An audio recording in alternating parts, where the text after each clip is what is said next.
بسم اللہ الرحمن الرحیم۔ السلام علیکم ناظرین، آج ہم آپ کو ایک حاملہ یعنی پریگننٹ لیڈی کے بارے میں بتانے والے ہیں کہ جب وہ پریگننٹ تھی تو اس کے ظالم بھائیوں نے اسے زندہ ہی زمین کے اندر دفنا دیا۔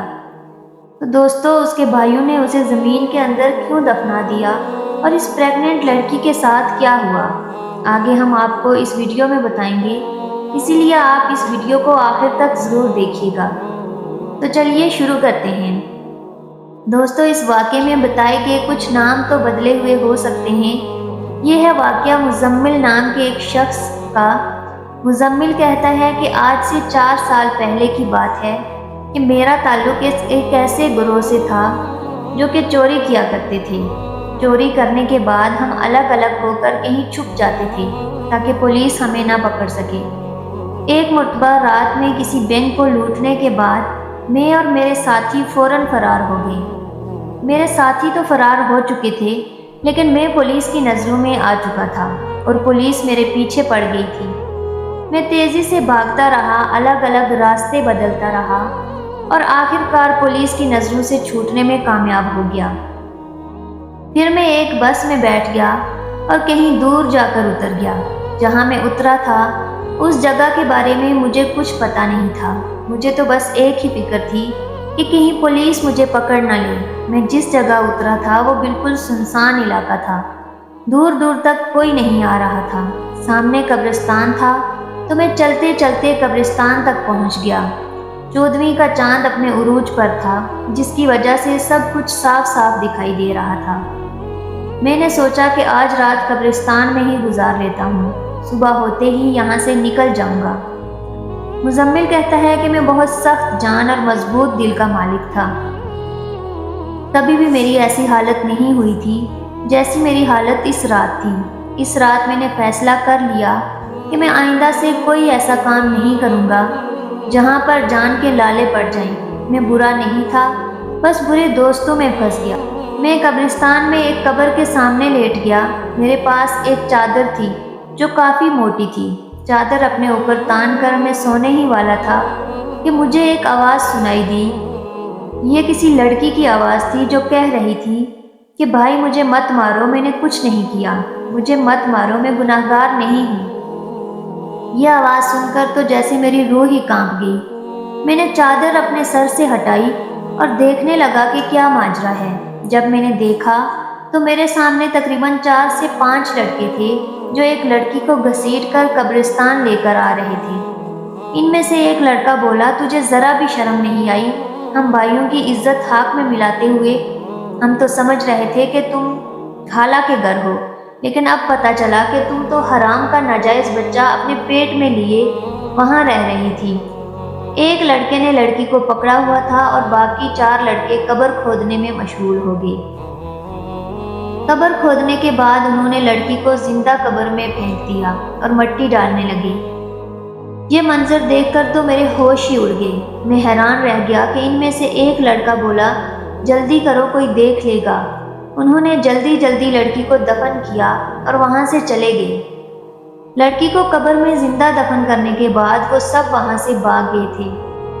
میں ایک دم سے اٹھا اور اس کے پاس آیا۔ جلد بازی میں وہ لوگ کدال وہی پھینک کر گئے تھے۔ میں نے جلدی سے قبر کھولنا شروع کر دی کیونکہ میں نے دیکھ لیا تھا کہ اسے زندہ دفن کر دیا گیا ہے۔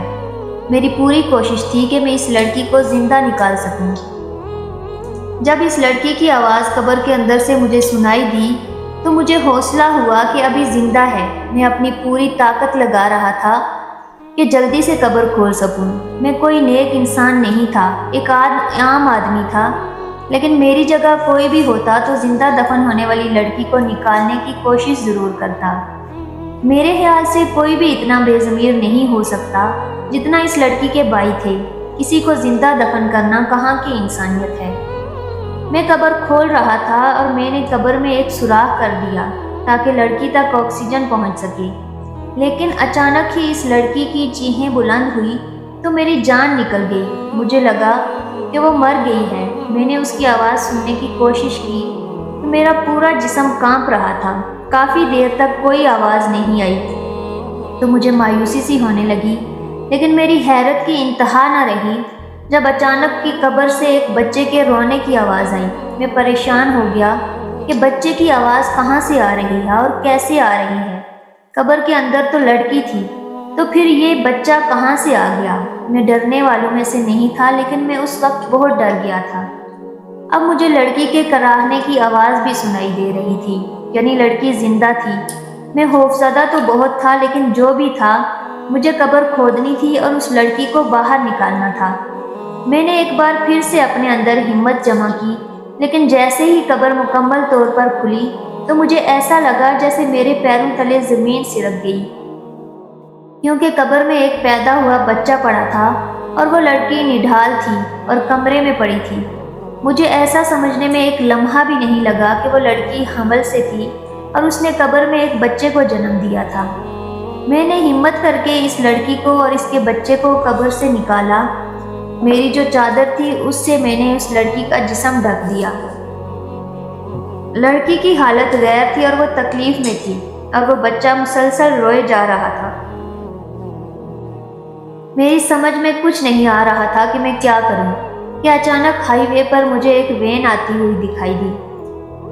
میں اس بچے اور ماں کو چھوڑ کر جلدی سے ہائی وے کی طرف دوڑا۔ میں نے وین کو روکنے کا اشارہ کیا، پتہ نہیں کیسے، لیکن اتنی رات میں وہ لوگ رک گئے، لیکن وہ ڈرے ہوئے تھے۔ میں نے ان سے کہا میری بیوی اور میں قبرستان سے گزر رہے تھے کہ اچانک قبرستان میں ہی میری بیوی کو درد شروع ہو گیا اور اس کی ڈیلیوری ہو گئی۔ میں نے ان سے مدد کرنے کے لیے کہا تو وہ تصدیق کرنے کے لیے میرے ساتھ آئے، تو اس لڑکی اور بچے کو دیکھ کر سارا معاملہ سمجھ گئے اور انہیں میری بات پر یقین آ گیا۔ ان میں سے ایک شخص نے کہا ان تینوں کو مدد کی ضرورت ہے۔ وین والوں نے ہماری مدد کی اور اس لڑکی اور اس بچی کو ہسپتال لے گئے۔ بینک میں نے جو پیسے چوری کیے تھے اس کا حصہ اپنے ساتھیوں سے مانگا تو انہوں نے میرا حصہ مجھے دے دیا۔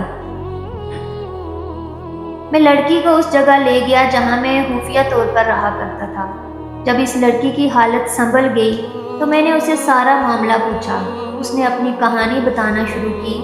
بتایا کہ میرا نام سلمیٰ ہے، میں ایک لڑکی تھی۔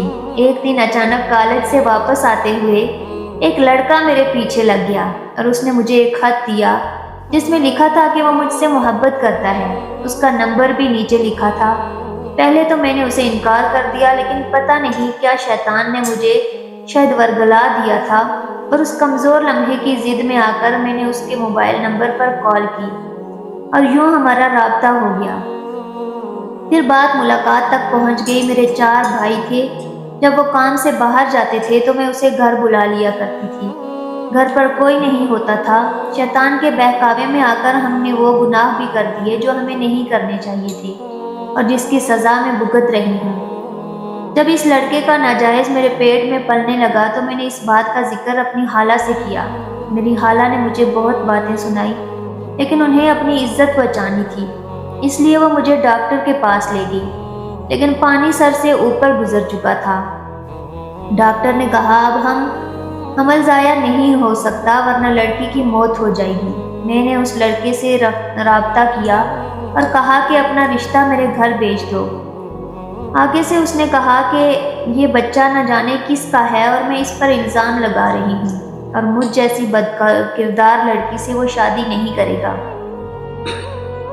اب معاملہ سنگین ہو چکا تھا۔ میری خالہ نے کہا اگر تمہارے بھائیوں کو اس بات کا پتہ لگ گیا تو تم جان سے جاؤ گی۔ خالہ نے میرے بھائیوں کو میری بیماری کی جھوٹی کہانی سنائی اور کہا کہ وہ مجھے اپنے گھر لے جا رہی ہیں۔ میرے بھائیوں نے کہا کہ ہمارا کھانا وغیرہ بناتی ہے، ہم کیسے اس کے بغیر گزارا کریں گے؟ ہم دن کو کام پر جاتے ہیں، پیچھے سے یہ ہی گھر سنبھالتی ہے۔ خالہ نے کہا کہ یہ بہت بیمار ہے، تم لوگ شادی کر لو، اگر کام والی چاہیے تو تم شادی کر لو۔ نہ جانے میری خالہ نے کیسے میرے بھائیوں کو راضی کیا اور مجھے اپنے گھر لے آئی۔ خالہ کے گھر میں اس کی بیٹی اور بیٹا رہتے تھے۔ انہیں ساری کہانی مجبوراً سنانی پڑی۔ میرے حمل کے 9 مہینے وہاں گزرے، لیکن جب میری ڈیلیوری کا وقت آیا تو اس وقت میرے بھائی میری خالہ کے گھر آ پہنچے اور انہیں نہ جانے کیسے خبر ہو گئی اور وہ مجھے گھسیٹ کر واپس گھر لے آئے اور یہاں سے قبرستان لے آئے اور مجھے دفن کر دیا۔ جب مجھے قبر کے اندر دفن کیا تو میرا دم گھٹنے لگا تو میں چلانے لگی اور میں اللہ پاک سے مدد مانگ رہی تھی کہ میں تکلیف میں رو رہی تھی۔ ایک طرف تو میرا دم گھٹ رہا تھا، دوسری طرف مجھے حمل کا درد شروع ہو گیا۔ میں نے سچے دل سے توبہ کر لی اور کبھی کوئی گناہ نہ کرنے کا ارادہ کیا اور اللہ پاک سے دعا مانگی۔ میں نے روزے رکھے، نماز پڑھی، تہجد پڑھی اور میں گمراہ ہو گئی۔ یا میرے رب مجھے آخری موقع دے دے، مجھے اس قبر سے نکال دے۔ میں ساری زندگی کوئی گناہ نہیں کروں گی۔ اگر میری کوئی نیکی تمہیں پسند آئی ہو تو اس کے بدلے مجھے آج یہاں سے نکال دے۔ میں اس وقت جانتی تھی کہ آدھی رات کو قبرستان میں کوئی مجھے بچانے نہیں آئے گا، لیکن اس وقت اللہ پاک کو میں نے دل سے پکارا تھا۔ میرا یقین کامل تھا، ان لوگوں نے قبر میں زیادہ مٹی نہیں ڈالی تھی جس کے بعد تم آ گئے۔ تم نے پہلی کوشش میں ہی میرے لیے ہوا کا راستہ کھول دیا۔ ایک پل کو مجھے لگا کہ میرے بھائی واپس آ گئے مجھے نکالنے کے لیے، کیونکہ ان کے سوا قبرستان اس وقت اور کوئی نہ تھا۔ لیکن پھر میرا دماغ کرنا چھوڑ دیا کیونکہ بچے کی پیدائش کا وقت آ گیا تھا۔ کتنی عجیب بات ہے، میں نے یہ سوچ کر حیران ہوں کہ میرا بچہ کیسا بچہ ہے جس نے اپنی پہلی سانسیں قبر کے اندر لی۔ لوگ دنیا میں آتے ہیں اور اپنی آخری سانسوں کو پورا کرنے کے بعد قبروں میں جاتے ہیں، لیکن اس بچے کی زندگی کی شروعات انوکھی تھی جس نے زندگی کی پہلی سانسیں قبر کے اندر لی۔ میں نے اللہ پاک سے وعدہ کیا کہ میں کوئی گناہ نہیں کروں گی اور اپنے تمام گناہوں کی معافی مانگتی ہوں۔ ہم اپنے رب کو بلا دیتے ہیں، گناہوں میں لگ جاتے ہیں، لیکن وہ ہمیں نہیں بھولتا۔ میں تہجد گزار لڑکی تھی، روزہ عبادت کیا کرتی تھی، لیکن میں بہک گئی اور اپنے رب کو بھول بیٹھی تھی۔ لیکن دیکھو تو صحیح اللہ پاک نے کس طریقے سے میری مدد کی، اور آج میں سوچ رہی ہوں کہ کیسے میں نے اپنے اتنے مہربان رب کی نافرمانی کی تھی، اس شخص کی خاطر جو مجھ پر الزام لگا کر مجھے بیچ میں چھوڑ کر چلا گیا۔ مزمل کہتا ہے کہ سلمیٰ اپنی کہانی سنا کر پھوٹ پھوٹ کر رونے لگی، تو میں بھی سوچ میں پڑ گیا کہ یہ تمام واقعہ میرے لیے بھی بہت برا تھا، میں بھی اس واقعے کا حصہ تھا۔ اسی وقت میں نے بھی گناہوں سے توبہ کر لی اور سلمیٰ سے شادی کرنے کا فیصلہ کر لیا۔ سلمیٰ سے شادی میں نے صرف اللہ کو راضی کرنے کے لیے کی تھی تاکہ اللہ پاک میرے گناہوں کو معاف کر دے۔ آج میں علم رکھنے والا بندہ ہوں، میں نے اسلام کے بارے میں بہت کچھ جانا ہے اور میری بیوی عورتوں کو درس دیتی ہے اور ہم خوشحال زندگی گزار رہے ہیں۔ آج محسوس ہوتا ہے کہ زندگی میں ہر طرف نور ہی نور آ گیا ہے۔